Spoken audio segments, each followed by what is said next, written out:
Good afternoon, everyone. We're going to be starting in just a moment. I would like to allow some other folks a little bit of time. Thanks so much.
Good afternoon, everyone. Thank you so much for joining us today for our afternoon event, International Student Experiences at Harvard Divinity School. My name is Margaret Okada-Sheck, and I am an Associate Director of Admissions here at HDS. So today I'm going to be providing a short presentation, just a few minutes, to provide you all with some information about Harvard Divinity School and our degree programs, as well as the admissions process. And then I'm going to turn it over to my colleague, Katie Caponera, who will be leading a panel discussion with current international students at Harvard Divinity School to talk and share with you all a little bit more about their perspective and experiences at HDS. So Harvard Divinity School is located in Cambridge, Massachusetts, and is one of Harvard's 12 graduate and professional schools. We were founded in 1816 and we are the most religiously pluralistic divinity school in the world, representing over 30 faith traditions, including students who aren't affiliated with any faith tradition. HDS brings together scholars of religion in conversation with religious practitioners as learning partners and community members. Our degree programs lead to infinite pathways with alums in every field and industry who value ethical leadership, religious literacy, and service-oriented, mission-driven work. To give you a snapshot of the community at HDS, here's some data from this incoming class of students. We brought in 90 MTS students, 44 MDiv students, and 1 THM student. Within the incoming class, 52% identify as female, 32% as male, and 16% as non-binary. The average age is 25, and the age range of the students enrolled went from 20 to 56. HDS students reported over 30 different religious affiliations, and students of color comprise of 36% of the incoming class. And really excitingly, 14% of our students are international. In addition, we have 99 colleges and universities represented in the incoming class, which means we have students coming in from a really diverse array of institutions and academic training from really wonderful institutions from around the country and around the world. We offer 3 degree programs. The Master of Divinity, or MDiv, prepares graduates for chaplaincy and ministry, broadly conceived, or a range of other careers that center around service and ethical leadership. The Master of Theological Studies program, or MTS, enables students to explore deeply and broadly the languages, literatures, thought, institutions, practices, normative claims, and structures of a variety of theological fields and religious traditions. And then finally, our Master of Theology, which is our 1-year degree program, is for applicants who already possess an MDiv and is designed to allow students to explore a topic in great depth or delve into a new topic that impacts their ministry, whatever that may look like. HDS has five affiliated programs and centers, which you will see listed on the slide, and includes the brand new Program for the Evolution of Spirituality.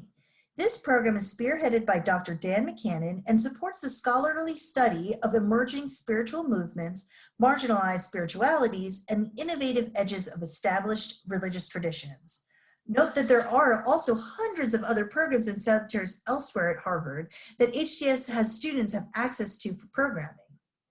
In the bottom right, you'll see a photo of the wonderful faculty here at HDS, helmed by Dean David N. Hempton in the blue in the front. Faculty are fairly accessible to HDS students and are on the whole quite happy to provide guidance and mentorship. There are over 230 HDS courses offered last year, and HDS students also have access to courses across all across Harvard University, as well as throughout the Boston Theological Interreligious Consortium, or BTI, which is a consortium of 10 theological institutions of higher education in the Boston area. The BTI offers easy cross-registration as well as a range of other resources across institutions. So these institutions include Boston College or Boston University, as well as Holy Cross. And they're really a fantastic resource for our students. In addition, the Office of Student Life supports over 35 student organizations every year, and it's easy to start your own if there's something that doesn't exist that you think should. Some examples of student organizations are Queer Rights, Women's Circle, the HDS Prison Education Project, the HDS Garden Group, the HDS Low Income Student Advocates, and the Third Chapter, a group for students over 50. These student organizations host over 60 student-led events each year, in addition to the over 500 reoccurring events, which include weekly worship service hosted by faith-based student organizations. The photo here is from the 3rd annual Black Religion, Spirituality, and Culture Conference hosted by Harambe, a group for students of African descent, this past year, which brought together scholars and students from a wide range of institutions, as well as outside of academia. There are also 2 weekly events at HDS, noon service on Wednesdays and community on Tuesdays, and students have access to events and organizations across Harvard University. HDS offers generous financial aid. 90% of our students receive funding, and this is available for MTS and MDiv programs. We put the vast majority of our financial aid funding into need-based aid in order to get the most money to the people who need it. And therefore, we strongly encourage everyone to submit a financial aid application so you can be considered for need-based aid. 10% of students receive merit awards, and those are based solely on the strength of the application. Our baseline Our baseline need-based package is a 75% tuition grant. So as you're planning for graduate school and thinking about your budget, that's a good number to use. For folks with more need, we offer higher packages that cover 100% of tuition, and some come with a living stipend. Merit awards cover 100% of tuition and include a living stipend as well. So the application timeline. The application for entrance in fall 2021 is now available. So those of you who are interested in enrolling next fall, you can go ahead and start your application now. It's filled with lots of really helpful information, so I encourage you to check it out. The application deadline is January 7th, 2021.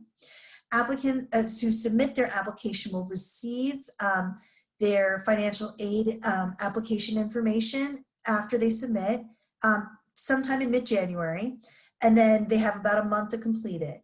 We release all financial admissions and financial aid decisions in mid-March. They're usually, the admissions decisions come first, and then within 24 hours, we release financial aid decisions. And then we request that all admitted students respond with whether or not they would like to accept our offer by April 15th. So that's the basic timeline for this upcoming year. We encourage everyone to stay connected with us. We have a really large variety of upcoming virtual events.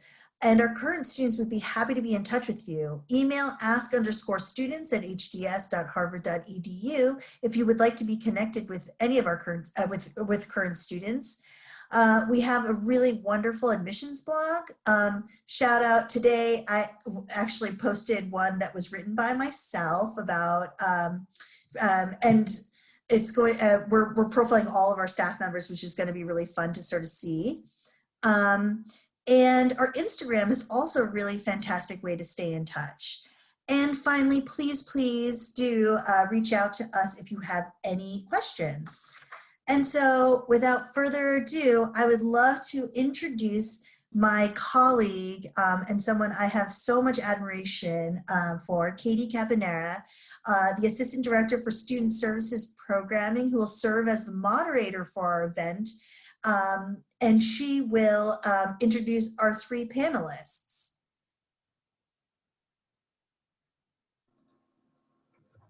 Thank you, Margaret. Hello, everybody. Thank you so much for joining us today. I'm glad to see so many of you here for this webinar and panel discussion. So as Margaret stated, I'm Katie Caponera. I use she, her pronouns.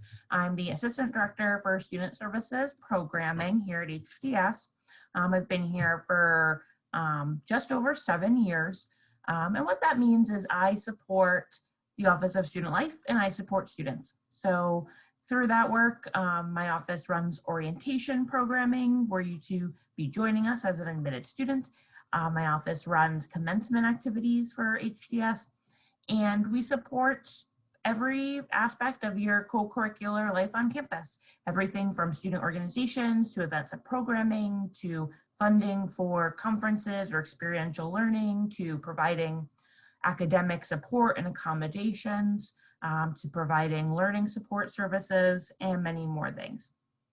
Happy to answer any questions throughout our time, but really what we're here to hear about today is what it's like to be an international student here at HDS. Every student has a unique experience. International students, there are many wonderful things about studying internationally, and there are challenges about studying internationally. And we have 3 great international students joining us on the panel today to talk about all of those things. I'm actually going to ask them to introduce themselves to you. And then we have a couple of prompts for them to reflect on, and we'll open it up for Q&A, though feel free at any point if something strikes you to pop it into that Q&A, and we'll be sure to chat about it on the panel. So the first things first is who's joining us today. I'm going to ask our panelists to provide their name, their degree program, where y'all hail from, what your experience has been at studying in the US. Is HDS your first experience? Did you do undergrad or other study here? And we'll start with that. I'm going to pick on Tien because he's the first one I see. We'll go and then we'll move forward across the panel. So, sorry. Katie, that's not fair. I'm sorry. Oh. So, hi everyone. My name is Tien, and I'm originally from Vietnam, and I'm zooming from Boston. I'm in my 3rd year MDiv program. So this is my final year, and hopefully I will graduate in May next year.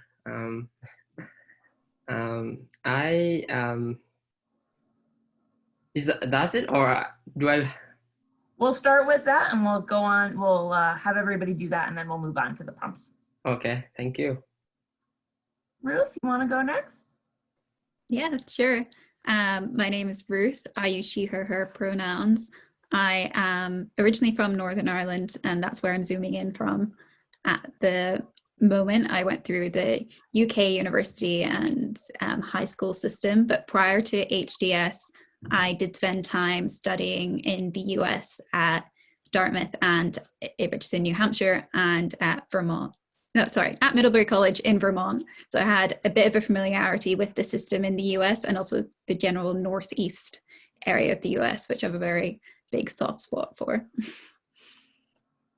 Thank you, Ruth. Minha? Thank you so much, Katie and Margaret. And I hope that you all are well. I heard that there was a storm in Cambridge, so I hope that you guys are doing well.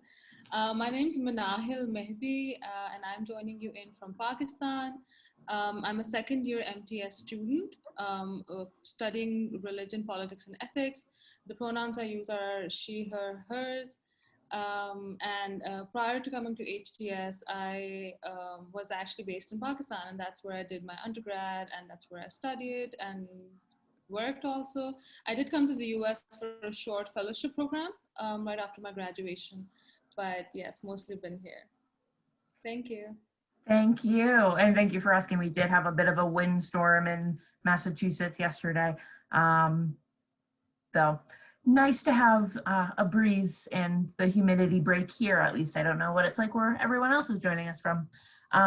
So thank you all for introducing yourselves. The first thing I'm gonna put to our panelists is, can you talk a little bit about what has been positive regarding your experience while being an international student here at HDS? I'm gonna go in reverse order, and I'm gonna pick on Manahil now. Yeah, thank you. So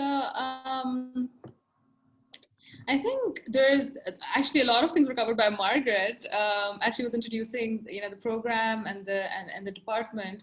I do definitely, a lot of things resonate with me, especially the part of professors and our faculty being very accessible. So, I imagine that whoever wants to come to HDS, their first priority is to have a very academically rigorous experience. So I think that for sure does happen. It is, I think faith and religion, these are difficult or like slightly complicated topics to cater to, because everyone comes in with a very different expectation.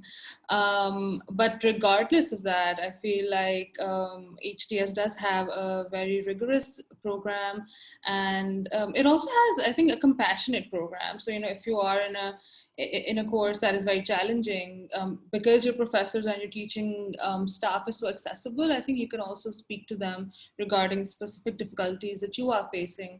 I was very glad to hear that professors and teaching staff were very aware of language difficulties that students could also encounter. So I think in that sense, the program is very thoughtful. And as an international student, I feel like academically, it has been a good experience.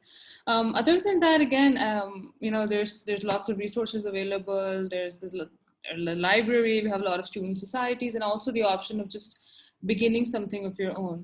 And then again, I guess Cambridge as a city, and I guess it's not as relevant now because we're all on Zoom, but hopefully whenever things get better and whenever all of you can come here, the situatedness of Cambridge is also very exciting, because there's lots of students that you'll find here.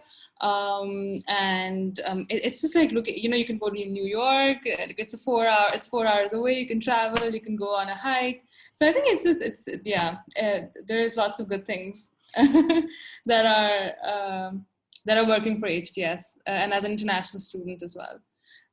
So yeah, I think that's my answer. Thank you so much.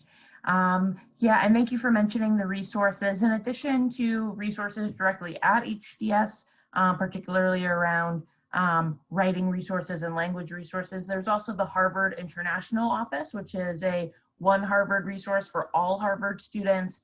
And as international students, they work closely with all the different with questions regarding studying abroad, or not studying abroad, studying in the US, and visas. And each school has their own advisor from the international office who supports that school directly. Ours is Randa Meyer, and she's amazing. That's another great resource that is available to you, where you should join us in Cambridge, or virtually, or in Cambridge. Gonna turn it over to Ruth next. Ruth is a first-year student, so has a bit more of a limited scope on the experience, but will be a great resource for what it's been like joining us in this virtual world too. Yeah, it's definitely been a very unique time to be starting at divinity school, but I also definitely echo a lot of things that Minahil was saying about HDS having a very passionate faculty, not just within the Office of Student Life and Administrative Office. And I'm not just saying that because I know that they're present on the call. I genuinely believe that they are wonderful people and great resources for students, whether you're there in person or virtually at the moment. It's something that I'm very grateful for and have been very grateful for in the short time that I've been part of HDS. Another thing that Margaret did mention in the presentation, but I really want to emphasize, is what I think is a huge positive of being a student at HDS and an international student at HDS, is the breadth of study and the flexibility of study. I can't remember if I said my degree program earlier, but yeah, I'm a first year MTS and student. My specialism is religion, ethics, and politics, which in and of itself is incredibly broad. But I think the fact that you not only have the option to, but you are encouraged to take courses at other schools outside of HDS is just like a huge positive, especially if you're like me and you're interested in everything and want to make the most of all the resources at Harvard. That's just been great. And then on top of that, you also have access to courses outside of Harvard, at BTI and MIT, if you like. That's something that still blows my mind, is actually something that's available to me and other students, and that I'm really excited to explore more throughout the rest of my time here. Another caveat is, as I said, I'm from the UK system, and this isn't saying anything bad about the UK system, but one of the reasons why I did choose to come to an American college for my master's program rather than the UK system is because of this flexibility and breadth of what you could study, because we specialize very early in the UK. So for me, that's just like a huge, huge plus. And then the other thing is the fact that you are part of a community within HDS, but you can also feel part of a community within these other classes. And each of you, how do I put this? Everyone in a class might be from a different school, and therefore bringing their perspectives, whether that's from a divinity school, from the Kennedy School of Government, from public health, and that really kind of comes together, I think, in a really natural way and really aids your learning in a truly disciplinary manner. And so far, that's something that I've really appreciated in my classes, and being able to hear from all these different people from different disciplines. Thank you so much, Ruth, for offering those reflections. Ruth mentioned the BTI. We are big into acronyms here at Harvard. The BTI is the Boston Theological Interreligious Consortium. It used to be BTI, Boston Theological Institute. They changed their name, but not their acronym. It's a consortium of other seminaries and divinity schools in the Northeast, primarily in Boston, but there's a school in Connecticut that's part of it as well. And you can cross-register, take courses at Boston University or Hartford Seminary, and gain access to resources and events through that consortium as well. So in addition to the 12 other graduate and professional schools at Harvard, you also have this network of BTI schools, as well as the larger network of Boston and Cambridge, which is, one of the biggest university and college towns, if not the biggest, in the US. And also I want to just flag what Ruth mentioned about the larger Harvard community being a resource as well. We're a small school. We're the second smallest of all of the Harvard schools. And so while we may have a small student population, and you may not, you may be the only person studying here from your country or your region, we are housed in a much larger university. And while, you may be the only student from Northern Ireland, there are going to be other students from the UK and from Ireland at Harvard that you can connect with if you wanted to connect with folks from your region, from your country, and form those types of partnerships as well. Our dean is from Northern Ireland, so Ruth already has, one buddy here on campus. But, it is a great resource that we're a small community, but in a much larger, well-resourced institution that, there are a lot of things available to students here at HDS. All right, enough from me. Tien, over to you. All right. I want to pick on the point of the support that Harvard and HDS give its international students. And I know many of you, have like clear purpose or the path of your scholarly or, you know, academic interest. But like someone like me, I didn't know really why I applied to Harvard, and I was kind of overwhelmed when I first went to my very first class is theory and methods class, which is at another level. So, but the support is so much, you know, financially, spiritually, scholarly, and everythingly. I mean, just that, you know, as international student, I feel like I'm alien in this country. But when I receive those support from, you know, professor, from friends, from Katie, and from, you know, everybody there, I feel I find a community. I feel I belong to the community. So you guys and, you know, Margaret already said everything good about our school, and so I don't have to mention again. But, you know, I think that we will in some way stumble upon some challenges, but the support will always be there, and they're sincere. They will help you to overcome whatever problem that you have. For me personally, spiritual support is very important. So I find my community there, and thanks to my community, spiritual community, I overcome my problems and challenges during my time as HDS. Thank you so much, Tian. And you perfectly lined up our next prompt, which is, you know, we can talk about great things about HDS. We're always happy to do that, but there are challenges too. We're always growing as an institution and as a school, and there are challenges both broadly and specific to international students, even more so in our current environment. You know, the challenges kind of expanded tenfold in the last 6 months. You know, we're not ignorant of that. So I'm going to ask our panelists to talk about what are some of the challenges that, you know, they face as international students here at HDS, or even more broadly. And yeah, I'm going to turn it to Ruth because everyone's going to get a turn going first, as fun as it is. So. Thanks, Katie. Yeah, I'm going to try and talk about challenges that are outside maybe of this Zoom environment, because, you know, there are obviously the challenges at the moment in terms of time differences. I'm 5 hours ahead of Boston, but who knows if they are going to be relevant by the time you end up applying or not. So I'll talk about other challenges. And the biggest one I was thinking of before starting this, actually I was in a class just before this, and it was about democracy, religion, and values. And it kind of, one of the phrases that someone kept using really encapsulated one of the challenges I find is the kind of the American centric culture of talking about issues in class, which obviously I understand because I'm at an American institution with a majority American student body.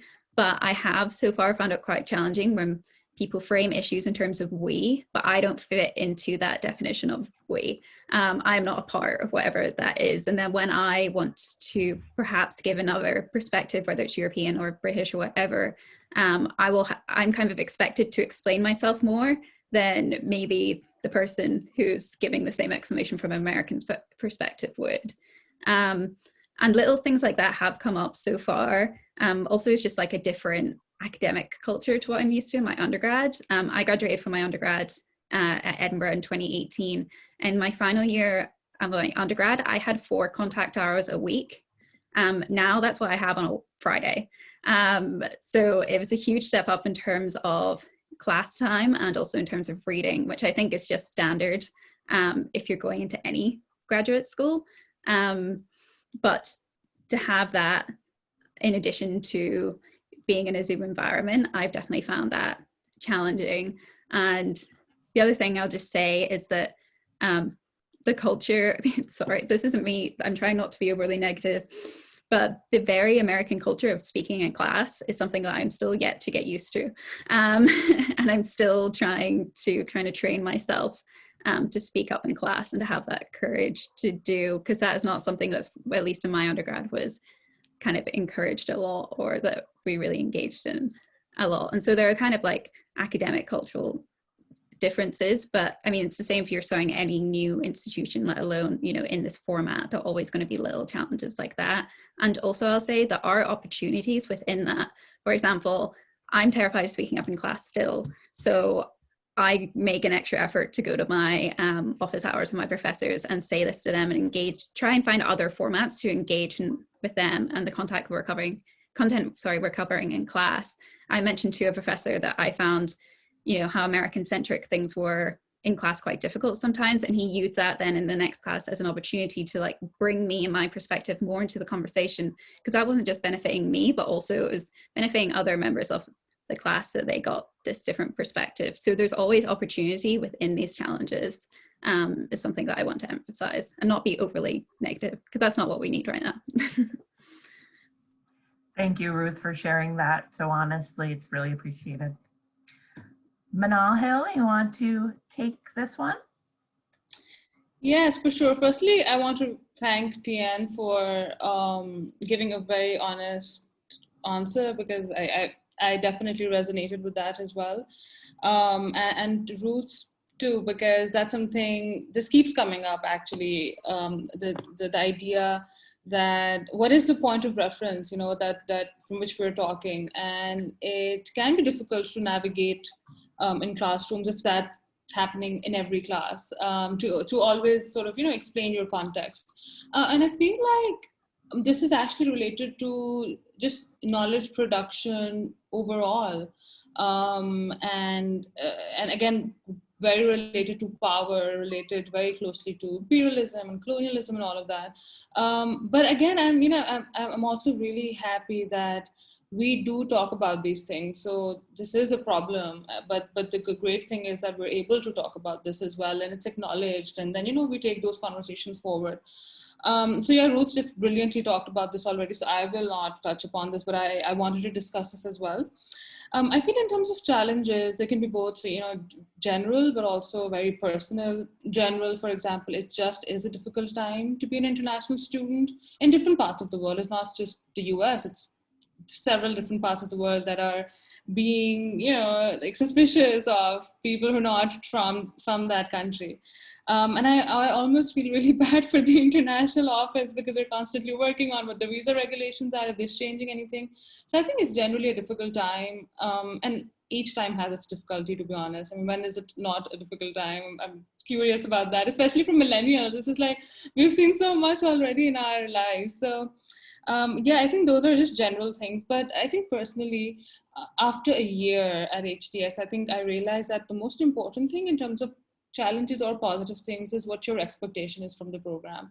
So for example, I came in with the expectation that I will study something very in-depth about South Asian mysticism, something that I had studied in Pakistan, for example. But in a semester into my program, I realized that South Asia or Pakistan is the hub, it's the heart of that sort of knowledge. So to be in the US and study that, I'm not gonna experience all of that. So I think I also changed my expectation and realized that, okay, there are a lot of others. So for example, I've worked as a social justice activist in Pakistan, and I'm taking an incredible course on civil resistance and you know, how nonviolent movements work. So I think there will be certain elements and things that you will not find here, and I think it's just important to set those expectations. And yeah, so I think that's mostly it. I think it's just important to not be very disappointed that yes, knowledge production has been happening in certain parts of the world, and that the Orient has been, you know, just treated in a particular way. But I feel like those questions are coming up. So I think there are those problems, but there are also avenues to discuss those. So yeah. Thank you so much. That's great. That's a great reflection. I mean, you know, Harvard is Harvard, and it has this whole like thing, but you know, it needs to grow too, and it is certainly not the end all be all. And there are a lot of, you know, resources available to you here, but there's also a lot of ways the institution can continue to grow, and having voices such as your own here and pushing it to grow, I think, is really what makes it grow and helps us find those gaps. But it also can provide you a way to develop the tools that you need to go back to Pakistan, to your home country, and continue to do the work you want to do, equipped with, you know, knowing how to navigate a highly bureaucratic institution and a huge place, and be able to do that thoughtful reading and critique and whatnot that you are made to do in classes here. So, all right, Tien, challenge us. I don't have any challenges. I'm kidding. So I think I had two kinds of challenge that I wanna talk about. The first one is academic challenge. Yeah, like Ruth and Minahi said that, you know, raising our voice or make our voice heard in the class is difficult, because many readings and discussion are based on U.S. authored, you know, books. So it's really difficult for us to really understand what are they talking about, and it's not really thing that our interests align with, right? So that's the one thing. And then my personal challenge is trying to balance between, you know, my health and schoolwork, because a lot of readings need to be done, and also you also have a life, right? I know that everybody knows that everybody has a life to live, not just papers and exams, but we should try to find balance to be more, you know, productive in our schoolwork, but also to be more healthy after 2 or 3 years. Yeah. I think you're mute. Thanks. Thank you for sharing that, Tien. I know, I was just saying, I know seeking balance is a lifelong endeavor, especially now, like acclimating to working from home and doing, I can't even imagine taking classes. 4 hours in a class sounds very challenging, Ruth. So it's a tough one. Thank you all so much for sharing your experiences and your thoughts so far. Our last question is, I'm gonna let it, you can all kind of go at your own pace for this one. I won't call on anybody, but what, if anything, has surprised you about being an international student at HDS and or at Harvard? I can go first on this one because it actually ties back to something that Katie said. Genuine, this is an example of what has been most surprising for me. As I said, I'm from Northern Ireland, and as Katie said, the Dean of the Divinity School is from Northern Ireland. Genuinely, every member of faculty I've spoken to have tried to connect me to the Dean of the Divinity School, have tried to introduce me to him, have tried to make these organic connections between me and other members of faculty who they think I might be interested in their work, or we might just get along well.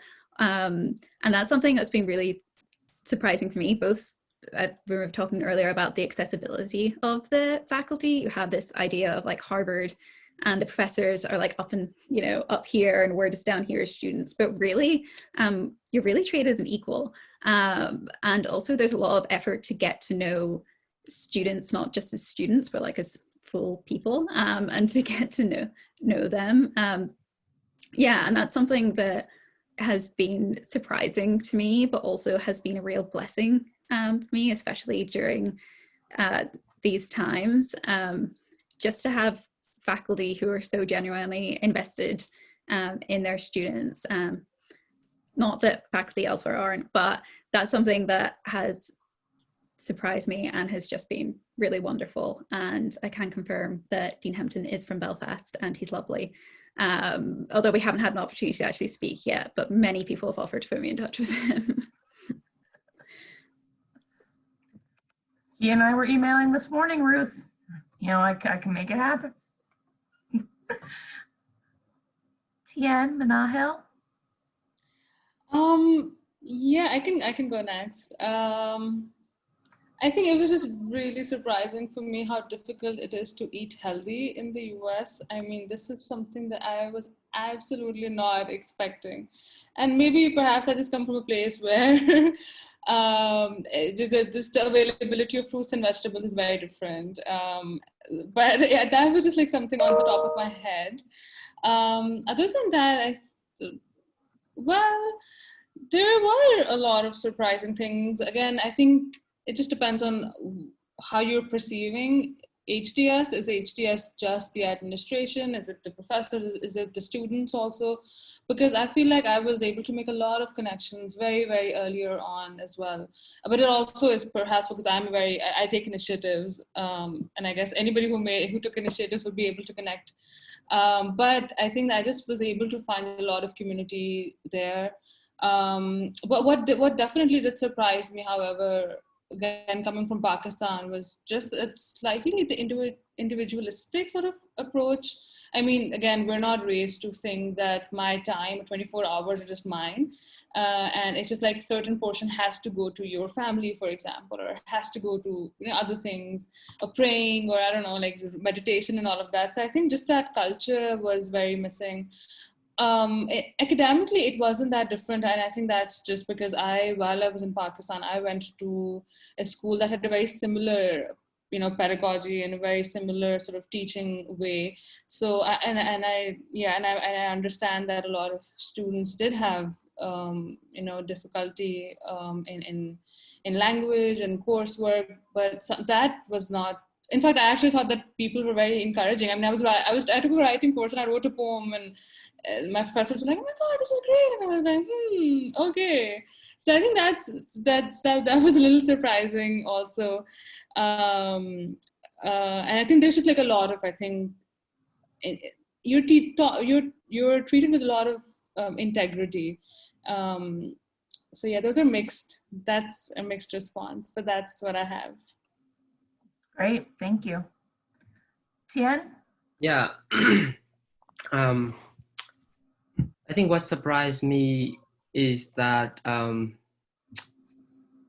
my faith is challenged. My spiritual experience is like exploded in a good way.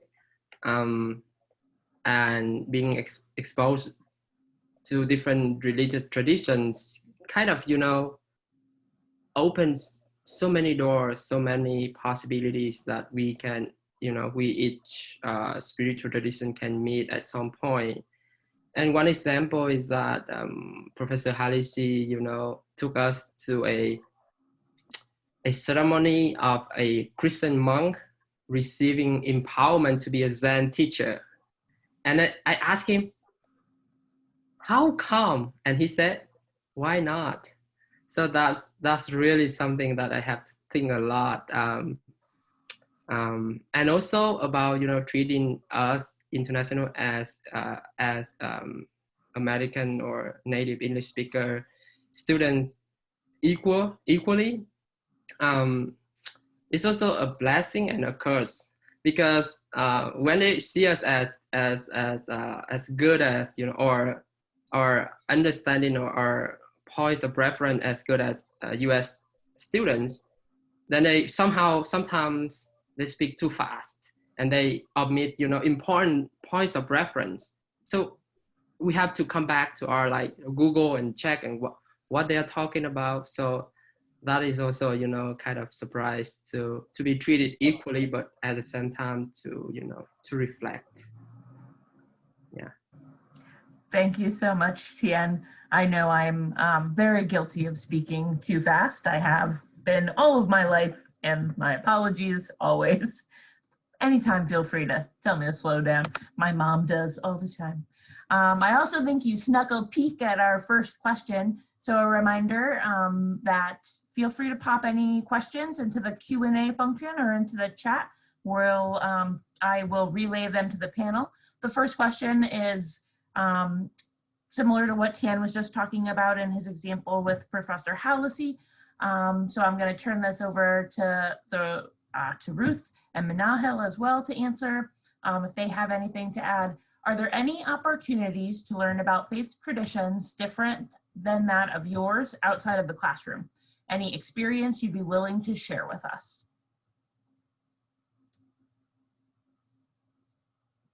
Yeah, I can go first. Yeah. So I think yes, that's a huge yes to that, because even in the course that we're taking, Theories and Methods, which is the first course, you do sort of cover on the surface different faith traditions.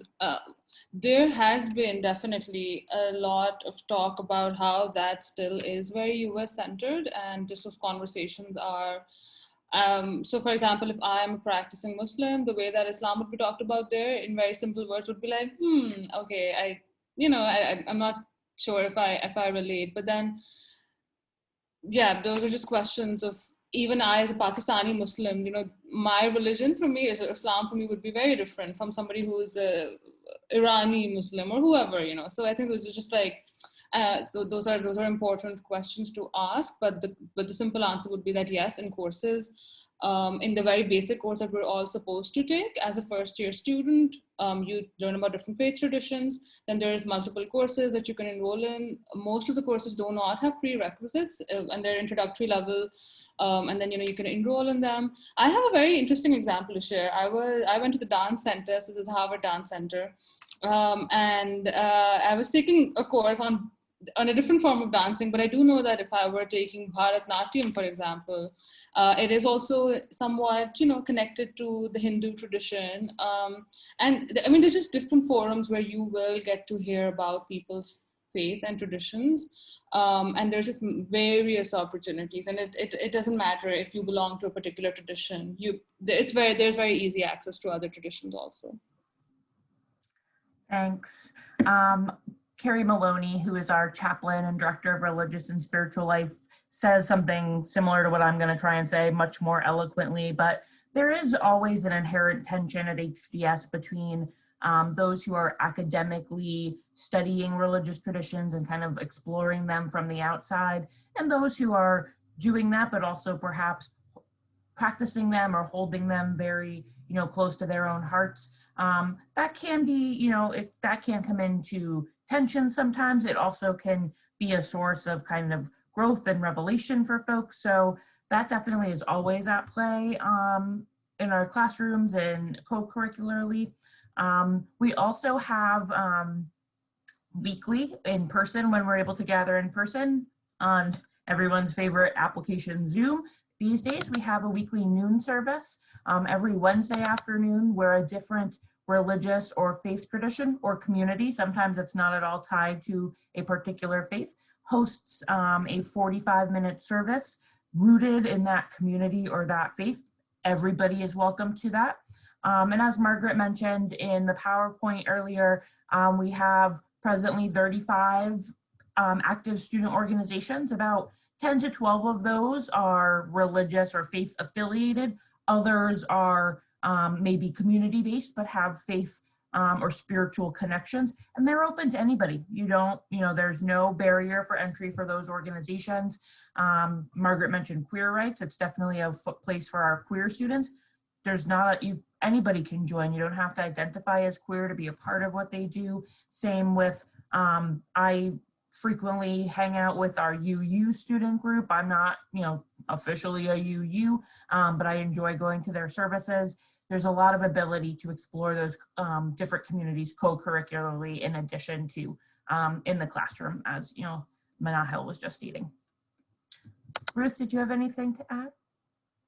No, my only addition was actually what you just said, Katie, about the noon service, which has now moved into its Zoom format.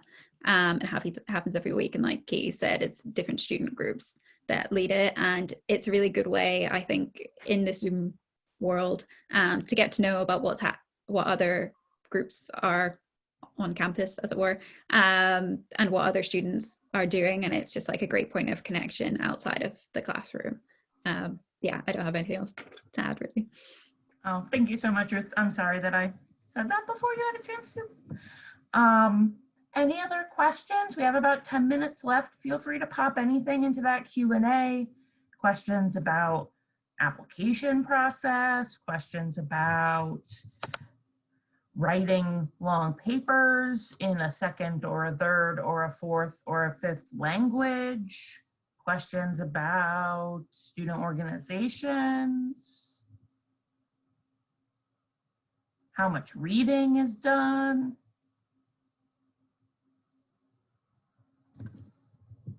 I'll just say it's a lot of reading, especially for the periods, the methods class, which continues to be mentioned. I have it tonight, and it is a lot of reading, but also the professor is really lovely and very accommodating, and you have a teaching fellow to help guide you through it. Because it's a compulsory class, there's a lot of support that goes alongside it. So don't let, you know, this everything you're hearing about this one course scare you off. A lot of support is provided for it to kind of like help you through everything.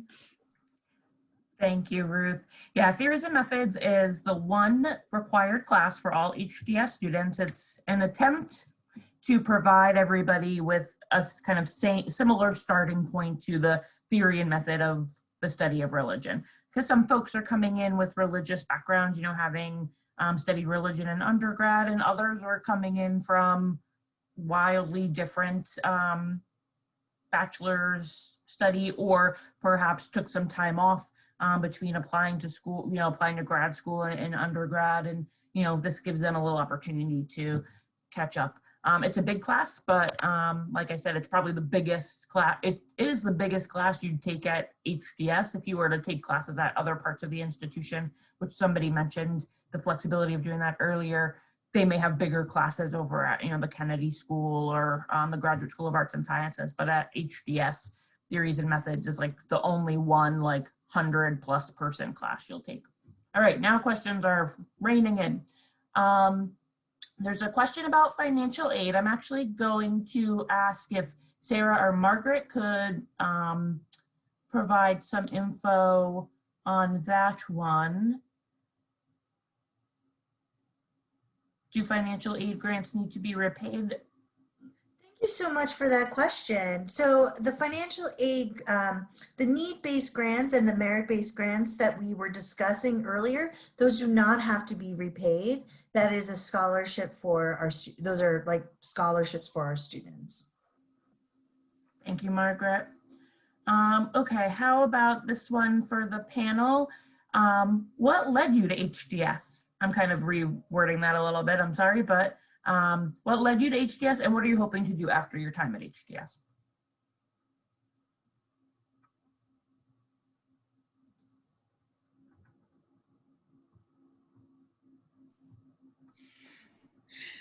Ruth, are you going first? Whoever, you can go first if you want to. Okay, well, I had a professor actually who went to HDS. Before getting into HDS, I had actually gotten into the Graduate School of Arts and Sciences the previous year, but I wasn't able to get a grant for it, and I had financial difficulty. And the Divinity School is supremely helpful in supporting students who have financial difficulties, and they're always very sensitive about it. So then what I wanted to study, I spoke to a few professors at Harvard, and they were like, you know, you can apply to HDS and you can explore a lot of courses across Harvard, but then also what you want to study is, you know, taught at HDS. So that will be a very short answer, but I can say a lot about this, and you feel free to reach out to me if you want a better and longer answer. Yeah, I was just going to say, I feel like everyone's path to HDS is different. They're all very unique and very interesting, and perhaps require a bit more time than we have now to go through. In terms of my path to HDS, like I said, I did my undergrad in the UK, and then I worked in the third sector in London for 2 years. And I took a break to take up a language fellowship in Middlebury last summer 2019. And really it was from there, the seeds of the idea of continuing study in the US were kind of planted in my head. As I think I said earlier, I did part of my undergrad in the US, and I really appreciated the flexibility and how long the graduate programs are, even though now 2 years doesn't feel like long enough. And yeah, it was one of those things that once the seed was planted in my head and I started to investigate further, I was like, this is everything that I've been looking for in terms of a graduate program. But again, like Minahil, my story is obviously more complicated than that. So again, if anyone wants to reach out and talk properly about it, please feel free. I think for me, I wanna learn deeper into my own tradition and also explore different spiritual tradition at HDS. So that's my main reason. But aside from that, you know, I don't know what to do with my life. So I come here to find out what I want to do with my life. And now I think I have found it. Thank you all. Thank you, Tien. We are just a couple of minutes before 1 p.m., so I don't want to dive too deeply and not be able to fully answer any of the last couple of questions. So for the folks whose questions we didn't get to, please feel free to reach out to the Office of Admissions, to reach out to their Ask Students email address. You can talk directly with students. They can help you partner directly with another international student to correspond with if you have questions. So please, please do that. I'm sorry we didn't get to those last. Thank you, Sarah, for putting that in the chat. ask_students@hds.harvard.edu is where you can speak directly to current HDS students. That's an email address that's not seen by the staff. It just is this student, staff, and admissions to answer your questions. I want to thank our 3 panelists for taking time out of their days, logging in from different time zones and countries. I want to thank our attendees for doing the same. I know that folks have to run off to class at 1 o'clock. So thank you, Ruth. Thank you, Tien. Thank you, Minahil. Thank you, Margaret and Sarah, for organizing us. Thank you, everyone, for attending. I'll hang for a couple of minutes. Happy to, answer what I can or provide any other resources. But other than that, I think I will close this panel and wish you all a good day and a good week.